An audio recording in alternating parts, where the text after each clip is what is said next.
Hey, thanks for tuning back in to this episode of Genuine Questions. I want to pick up where we left off with the last two historical episodes. We talked about how after World War II, through Operation Paperclip, the CIA was able to bring over high-ranking Nazi officials and give them positions of power within the United States government.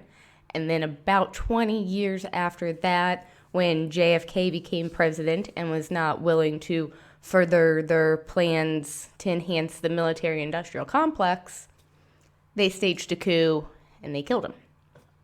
So in this episode, we are going to talk about a couple of other CIA operations that they used against us. And these are not conspiracy theories because the official government documents that talk about these plans and secret operations have since been declassified. So we know these really are the schemes that they are talking about implementing behind closed doors and what they are trying to cook up.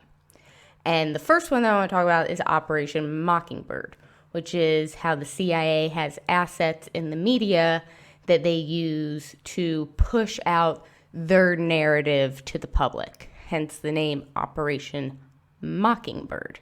And that first became a necessity after the JFK assassination, when much of the public believed that Lee Harvey Oswald did not act alone, that this was a CIA conspiracy. So it came as no surprise when polls started showing that 9 out of 10 Americans believed it had to be the CIA.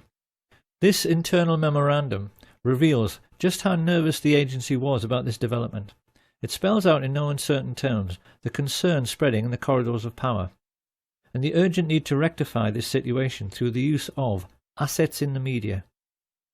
This great image problem led America's Nazis into initiating Operation Mockingbird, an ongoing policy of using the colossal wealth they were now amassing from drugs and weapons sales to buy up as many TV and film companies, newspapers, and local and national radio stations as they could lay their hands on, to the point where by the 1970s they were proudly boasting that everyone of any significance in the media is CIA.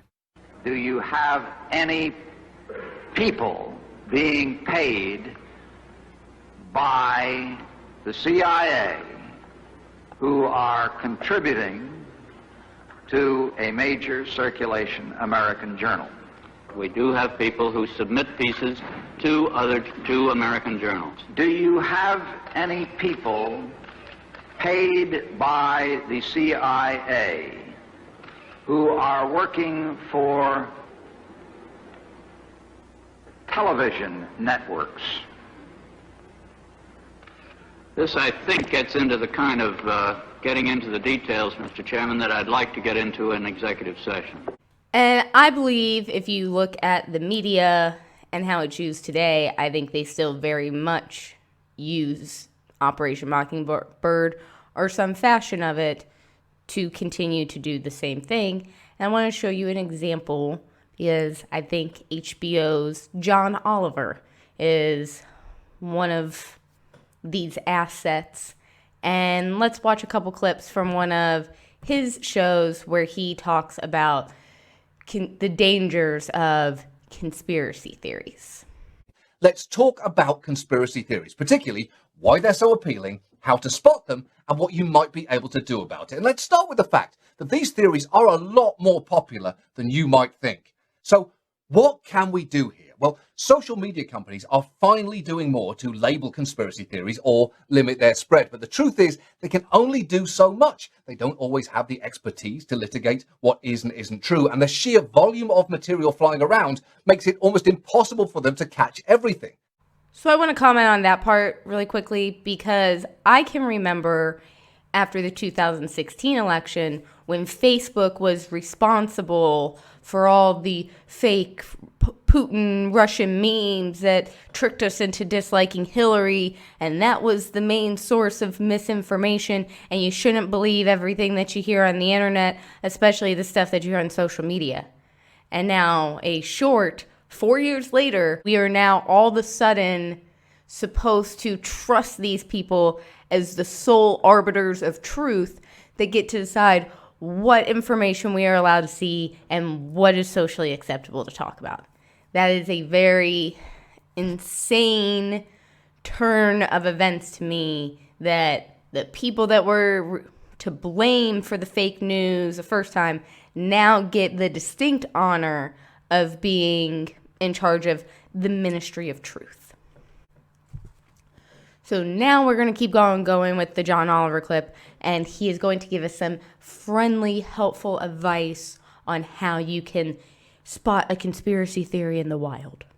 The fact is, it's going to be incumbent upon us as individuals to try and spot these theories and treat them with a skeptical eye before we believe them, or indeed spread them around. And there are actually three basic questions that you can ask yourself that could help in that regard. First, is there a rational non-conspiracy explanation? Second question you could ask is, has this been held up to scrutiny by experts? And if so, what did those experts say? Because it's not uncommon for theories to cite a single source, a doctor or scientist, like severely Midwestern Diane Keaton here, making an outlandish claim. But it's worth checking if most credible doctors or scientists agree with them. And if you're thinking, well, what if all of them are in on the cover-up too? That actually brings us to our final question here. How plausible is this conspiracy as a practical matter? Because not every conspiracy theory is fictional, obviously. Some have absolutely turned out to be true, but the very fact that we know about the real ones actually teaches us something important.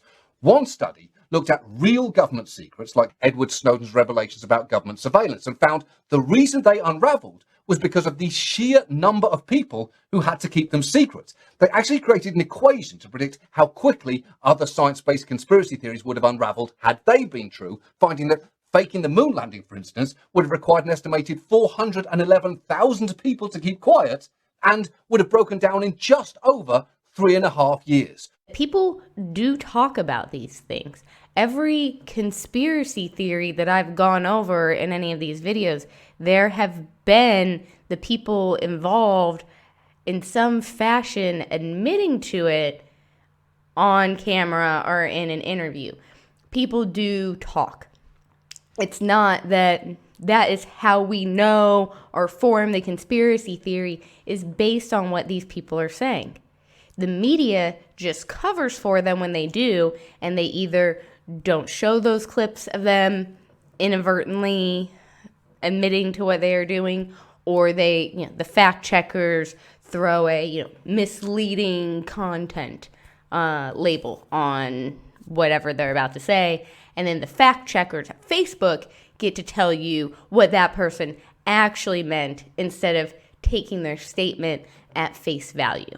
So that is how you get around what John Oliver says is the standard for deciding if something's a conspiracy theory or not. But now we're going to watch another clip from John Oliver that is probably the most condescending thing I have watched in a very long time. So it's a video of him getting celebrities together to convince the conspiracy theorists that they're smarter than this, that you don't fall for all this fake news. What experts say is that the most effective way to approach someone is not by shaming them for believing something or overwhelming them with counter evidence, but to try and be empathetic, meet them where they are, and nudge them to think a bit more critically. So to that end, we've asked some people that they might be more willing to listen to help you start a conversation. We have an assortment of truly beloved figures, from Paul Rudd to Catherine O'Hara to Billy Porter, each of whom made messages to urge people to think more critically. Here is just a taste. What's going on, my people? It's me, Billy Porter. Hello there, I'm Catherine O'Hara. I'm Paul Rudd. Alex Trebek. John Cena here, WWE superstar, actor, internet meme, dessert lover, and number 3 on your partner's free pass list. I'm literally a superhero. The smallest one, but it still counts. I know that we are living in scary times. Given the current state of things, you're searching for answers about the global health crisis. I think that's awesome. That curiosity, that's good. I'm curious too. If nobody ever asked questions, Jeopardy would be a very, very weird show, wouldn't it? But you have to be careful, because there's a lot of convincing looking shit on the internet, and most of it ain't true. I once thought I was dead because #RIP Paul Rudd was trending. So before you go off and share something with your friends and family, It's good to know where that information's coming from. Is it a trusted news source? If you're not sure, look to see if other trusted news sources and experts are saying the same thing. A good way to know if an idea or story that you've read about holds water is if a majority of trusted sources agree on it. And finally, think critically. You're smart. You're smart. You're a smart cookie. I know you are. You have the look of a scholar and the taste of a macaron. Y'all got brains, use them. Use it like it's the first roll of toilet paper in a brand new pack. Unsparingly and with gusto. You have common sense. Trust that part of your brain to guide you as you educate yourself during this difficult time. That's all good advice. And to increase the chance that conspiracy theorists stumble on them, we've put their full videos online at thetruetruetruth.com. And if you're looking to start a conversation with someone, picking one of these videos is honestly a pretty good entry point. Something about the way that John Oliver says at the end, this is honestly a pretty good website to go to convince your conspiracy theorist friends to think critically, tells me that they actually think that this is a legitimate idea that might convince somebody. But what critical thinking means is to look at all of the news sources, find out what everybody, just like you're a detective, you want to talk to every single person and get their side of the story, and then you piece together the facts, speculate, and separate that from the speculation, find out what makes sense, what lines up. That's what thinking critically means to me. And it doesn't always mean that I'm going to arrive at a definitive answer, but I might be able to eliminate certain theories as being true based on what the evidence shows. Sometimes there's, 2 or 3 different ways that it could go. We don't have all the information to decide, but there are certain things you can definitely eliminate.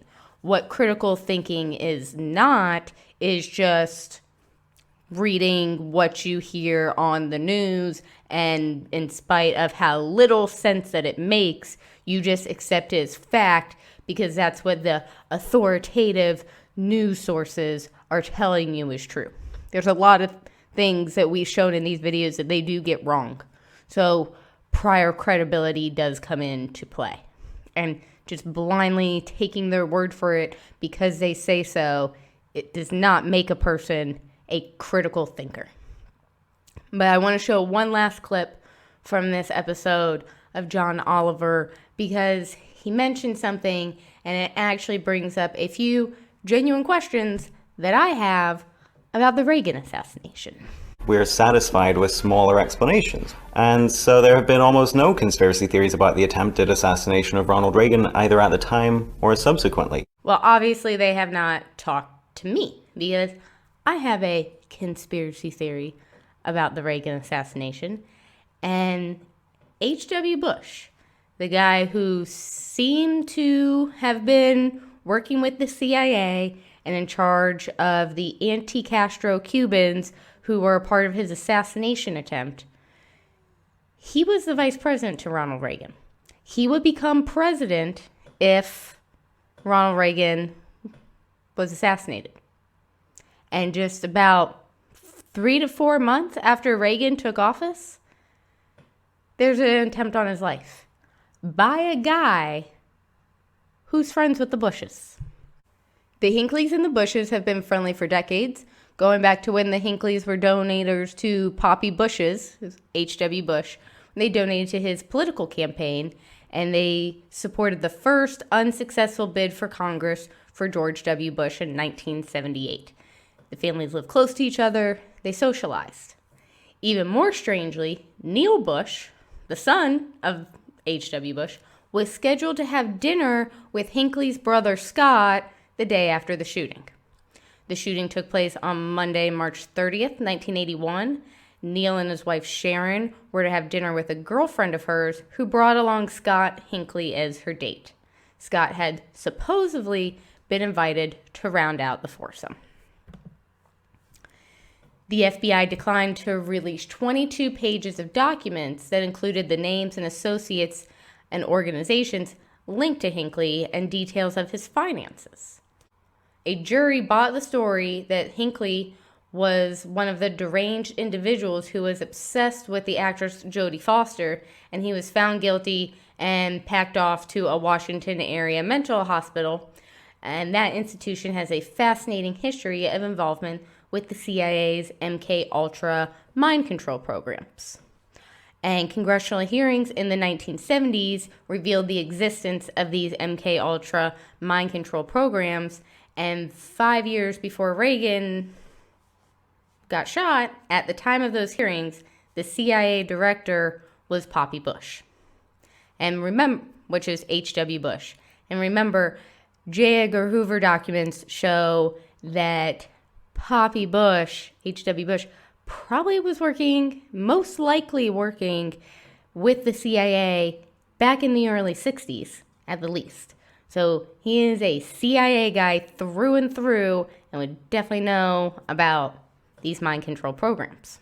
In any event, no evidence has ever surfaced that any of the Bushes were so much questioned about their relationship with the Hinckleys by the FBI, Secret Service, or any other entity. No investigation, informal or formal, appears to have taken place. I think that would be the first question that I would be asking if a family friend of the vice president was somehow able to get close enough to the president and make an assassination attempt. That's pretty big coincidence that for really no reason at all, the media just chose to not talk about and law enforcement chose not to investigate.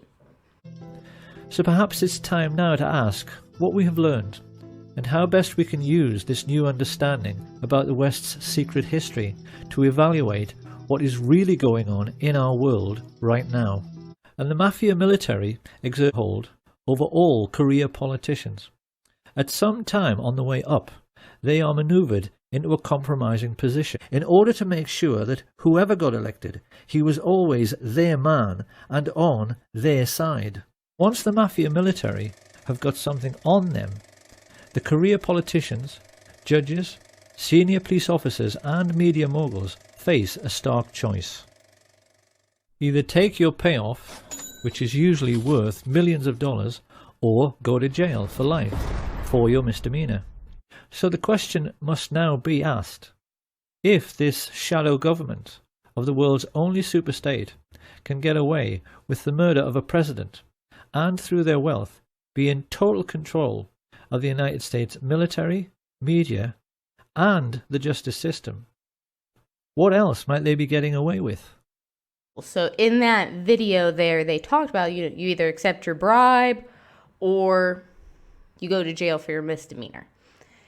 This is also illustrated by Pablo Escobar's history. And if you've ever watched Narcos or read a book about him, they talk about how his motto, his catchphrase was Plato y plomo, which in English translates to silver or lead. So I'm going to offer you a bribe for whatever corrupt act that I want you to do. That's your silver. If you do not take the silver, then you will get the lead, which is the bullet, but we will kill you. So you don't have the option to stand on your morals and say, no, thank you, I don't want to participate in your corruption. Because now that we've offered you the bribe, you know what we're up to. And if you don't go along with it, we're going to kill you. We're not going to let you live. But imagine being an honest person in government, in law enforcement, in the media, and that is what you're faced with. That is a very tough, dark scenario to imagine being faced with. And in another, what seems like sillier example, I want to talk about the movie Anchorman 2, which is not nearly as funny as the first one, but if you've seen it, the plot of it is actually very insightful. I think it's Richard Branson actually plays a version of himself almost. He's this rich businessman who owns private jets that he is trying to now make affordable for the average American to be able to travel on when they go on their vacations. The problem with these private jets is that they are exploding in midair. People are dying. Now, the catch is that Richard Branson's character also owns the news stations. So he is not allowing the reporters and the anchors and the journalists to report on the fact that these planes are blowing up in midair. He's making them do propaganda pieces and advertisements about how affordable and great and luxurious this private jet travel is. I think that is something that definitely goes on in real life, that these powerful people own the news media stations and the networks, and if there is something that is going to harm their overall business interests, their reputation, or someone's reputation that donates money to them, they're not going to cover those stories. That goes back to the video that we talked about where ABC was covering for Jeffrey Epstein all those years, where NBC's covering up for Harvey Weinstein. That does happen in real life. Anchorman 2 might have made it seem silly and ridiculous with airplanes exploding in midair. But when you think about how that system of censoring information that is detrimental to the interests of the person who owns the airwaves, that does happen and that does make sense. And we're going to watch just a quick video where Russell Brand explains this and how he sees it go down. And several years ago, I would have never thought that I was giving anything that Russell Brand has to say the time of day. But he has actually turned out to be a very interesting and insightful voice about American politics and the current state of our political divide. He has very interesting, insightful perspective on it coming from the left wing. It's very unfortunate to discover these things about the way the institutionalized corporate media operates, that information is received, not correctly queried. If it's in line with what you already believe, then it's broadcast. If it's at odds with that, there's no judicious spirit. There's no integrity.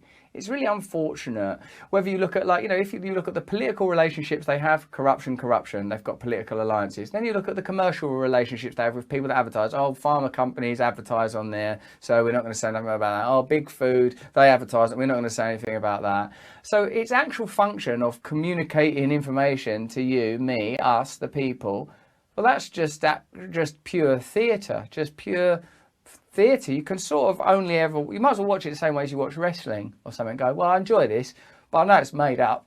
Joe Rogan has a ex-CIA guy named Mike Baker on his show a lot, and Mike Baker always tries to talk to you like he's leveling with you, like he's former CIA, but he's telling it to you straight. And I can see to the non-skeptical mind that he does have a nice, likable way about him and why people would be inclined to think that he's telling the truth. I think he comes off incredibly phony and cheesy, but he also makes that point a lot that if conspiracy theories were true, people would talk about them. And they do. That is my entire point. So we are going to watch this clip from a congressional hearing from Oliver North, who was involved in the Iran-Contra scandal.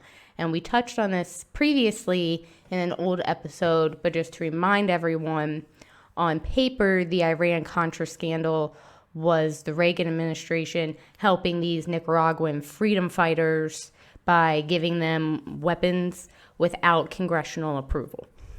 The part of that story that does not get covered by the media is the fact that on these return flights back from South America, the CIA was smuggling cocaine back with them, and then that cocaine is what was used to pump into South Central LA and create the crack epidemic.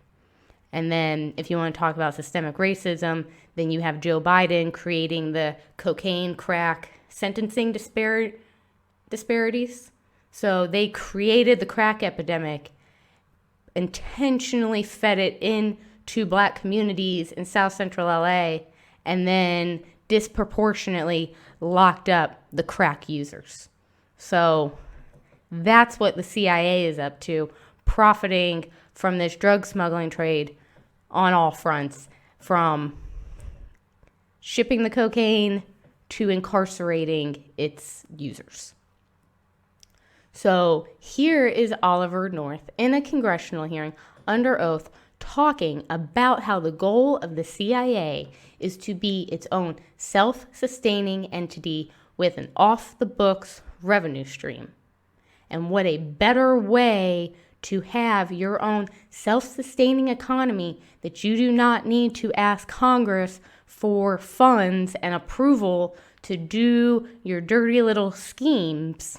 What a better way to do that than to be traffickers, to be like the mafia, the mob, a cartel, when you are drug smuggling, weapon smuggling, potentially human trafficking, to make your off-the-books revenue stream. There's so much evidence that the CIA engages in those practices, and here is Oliver North himself talking about how that is the stated goal of the CIA, is to have their own off-the-books revenue stream. Director Casey had in mind, as I understood it, an overseas entity that was capable of conducting operations or activities of assistance to U.S. foreign policy goals, that was a standalone, it was self-financing, independent of appropriated monies, and capable of conducting activities similar to the ones that we had conducted here. As I understand your testimony, Director Casey was proposing to you that a CIA outside of the CIA be created. Fair? No.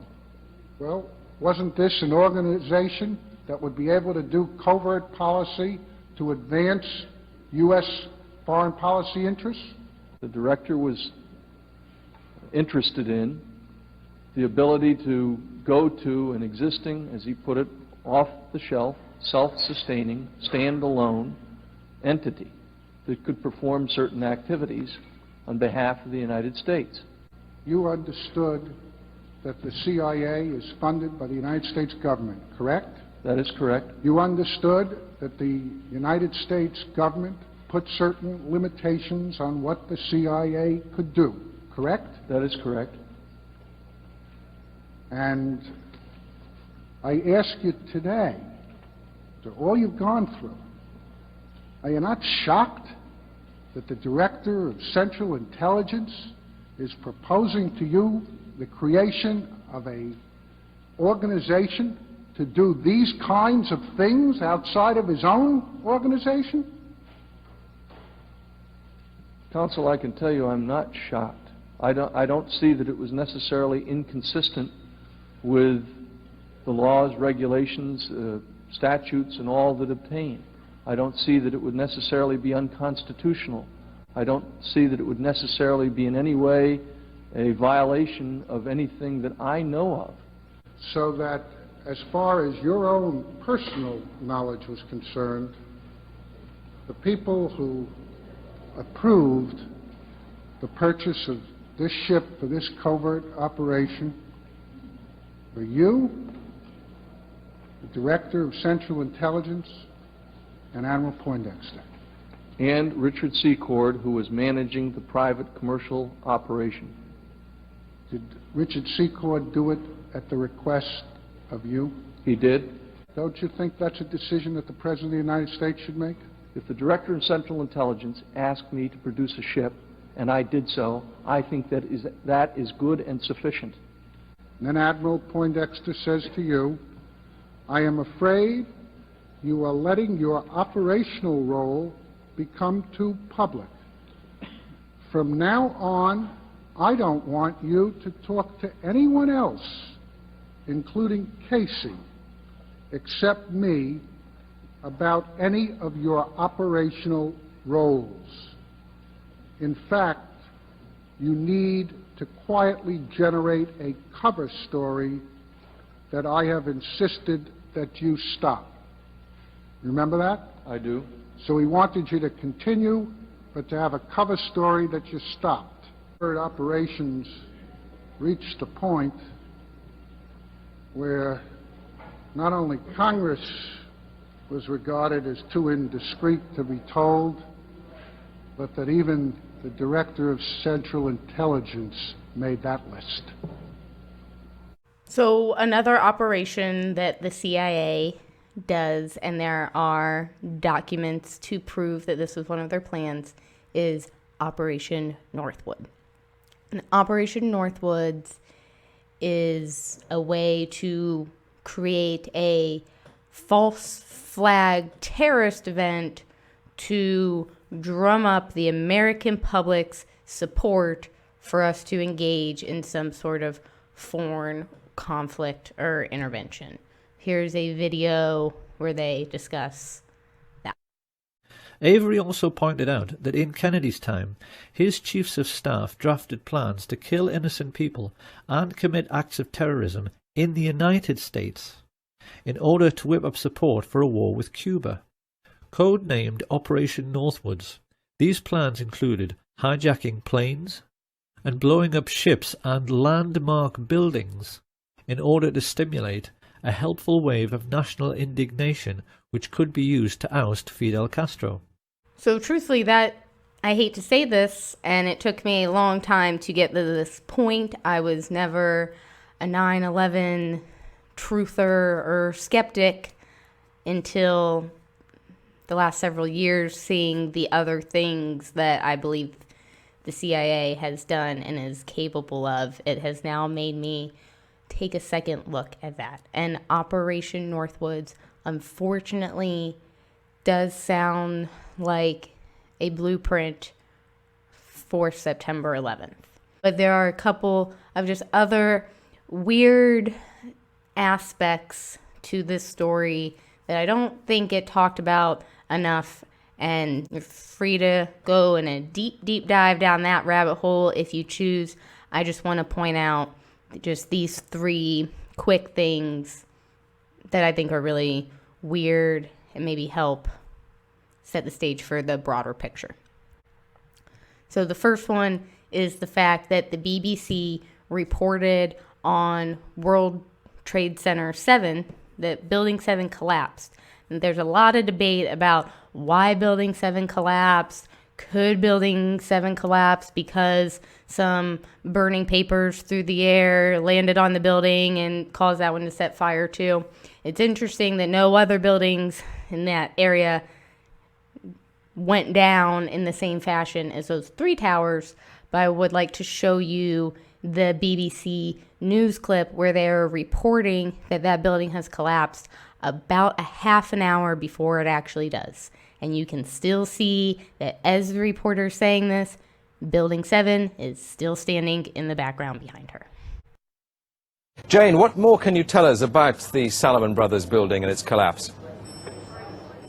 Well, only really what you already know. Details are very, very sketchy. There's almost a sense downtown in New York behind me, down by the World Trade Centers, of just an area completely closed off as the rescue workers try to do their job. But this isn't the first building that has suffered as a result. We know that part of the Marriott Hotel next to the World Trade Center also collapsed as a result of this huge amount of falling debris from 110 floors of the two twin towers of the World Trade Center.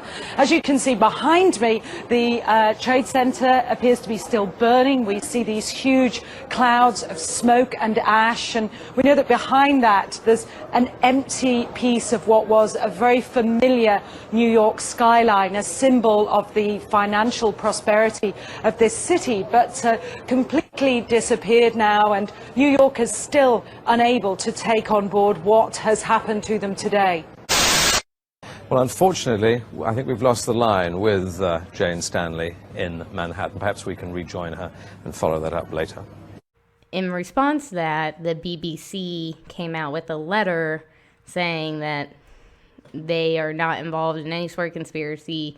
They did not know about this ahead of time. In the chaos and confusion of the day, we're quite sure we said things would turn out to be untrue or inaccurate. But at the time, and based on the best information we had, we did what we always did. Sourced our reporters and used qualifying words like apparently or it's reported or we're hearing, and we tried to constantly check and double check the information we were receiving. The issue that people are skeptical about is not that you got something wrong, it's that you got something right before it happened. So if you were trying to constantly check and double check, why wouldn't you see in this live feed that building is still standing? Why not do the most basic thing that you could do, which is just have your reporter turn around and look out the window behind her and see if that building's still standing? And if it is, then you know that that's not true. So you didn't do any of the stuff that you said. You weren't trying to check and double check what you were saying before you reported on it, but you're also obscuring what the issue is here by denying something that you're not being accused of. Because again, this is not an issue of you reporting wrong information. This is an issue of you reporting correct information before the event happened. So your entire point 2 here, and coupled there with point 3, is nonsense. Another interesting point about Building 7 is that was CIA headquarters in Manhattan. And this is, again, it's not a conspiracy theory.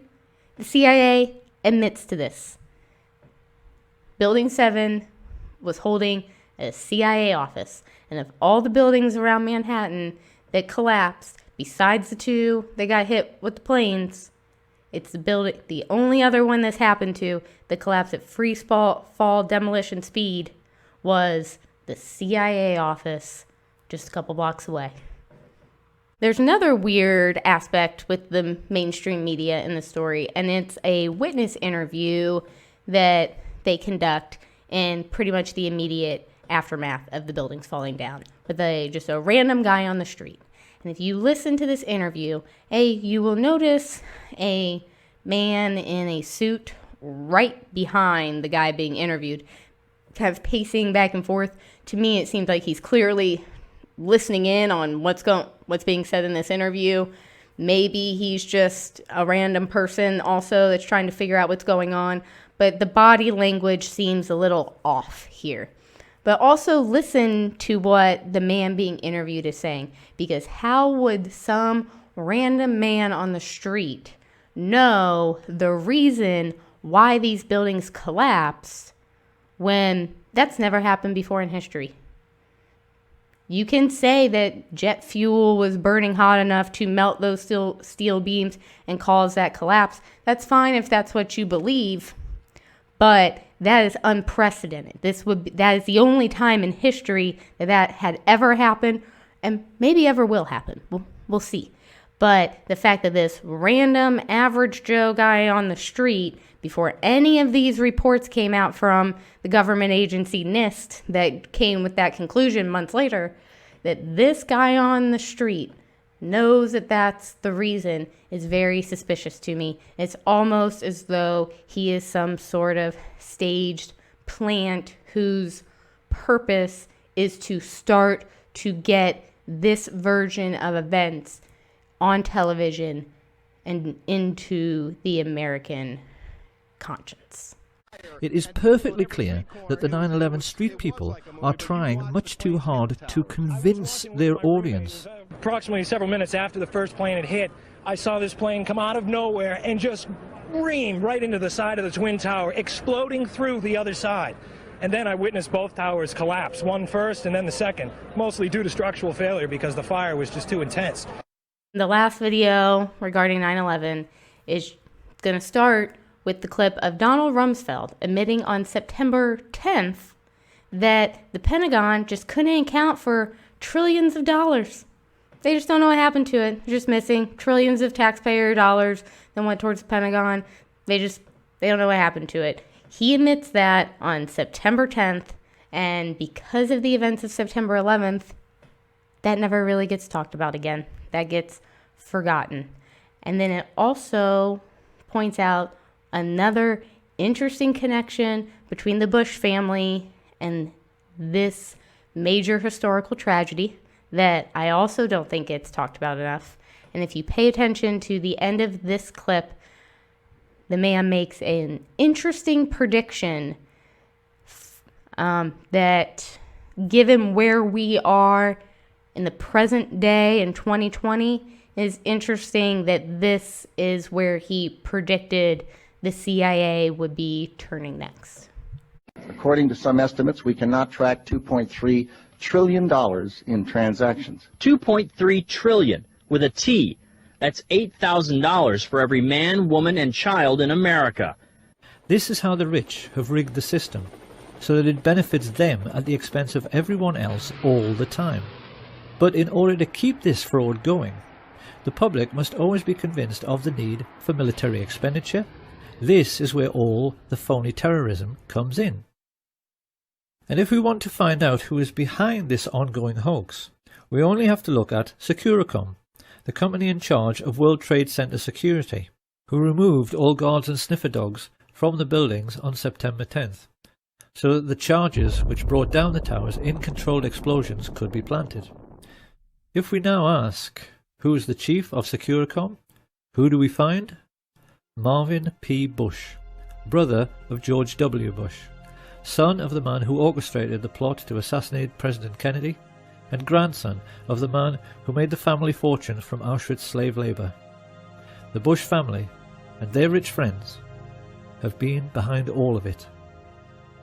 70 years ago, they gave us what they called their Hitler Project. 50 years ago, it was the JFK Assassination Project. Today, we're having to suffer the War on Terror Project. And when this current lunacy is over, they'll have another excuse ready to create yet another phony war and yet another patsy. That in order to honour the memory of President Kennedy, Americans are now duty-bound to finish his work by finally ending the worldwide tyranny of the CIA, and they better not take too long about it. Having established Islam in the West in order to provide us with an enemy, the elite have recently started on the second phase of their master plan, which is to wipe out anyone who is sick or disabled. In Britain, this has been manifest in the Atos scandal, which has stopped all welfare payments to people with terminal illnesses and allowed invalids who in some cases have no limbs to starve to death. The extermination of anyone considered feeble-minded or infirm was exactly how the Nazi regime began. And now they've started doing it again. So to close up this episode, I just want to watch a couple more clips of Russell Brand talking.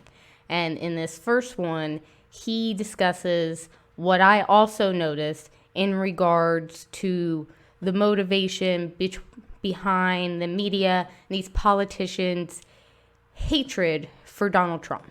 The fact is, and one thing I was aware of at the time, even as a critic of Trump, was that you can't criticize Trump this vehemently unless what you want is something that's significantly different, authentic, real, that cares about ordinary people.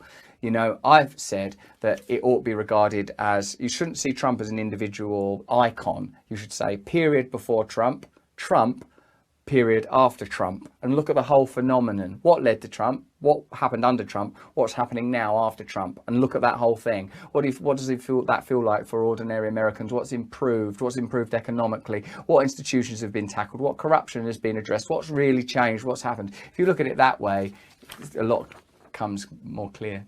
And that is exactly my point and what I'm trying to make when I say that it's not about being a fan of Donald Trump or even really liking his policies. To me, it's this notion that these politicians from both sides, you know, the Bush family does it as well. It's not just Democrats. I mean, all the Democrats seem to be pretty much on board with this hate Trump campaign. But a lot of the career politicians, the ones that have been there for 20, 30, up to 50, 60 years, they all seem to really hate Donald Trump as well.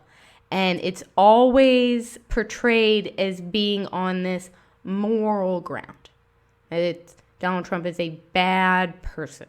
And that is what I lament about the hypocrisy of it, because there are bad people. Politicians in general tend to be these slimy, bad people who have been getting away with these horrible human rights abuses and overreaches of power for decades. And they're not calling that out. So they don't truly care about the moral argument that they're making, because if they did, Hillary Clinton and Joe Biden wouldn't be the alternatives that they are offering up to Donald Trump, because morally they're all the same. So that is not why you really don't like Donald Trump. There has to be another reason that you are opposing him, and you're not telling us what that is. You keep trying to feign the moral high ground, and I'm not buying it.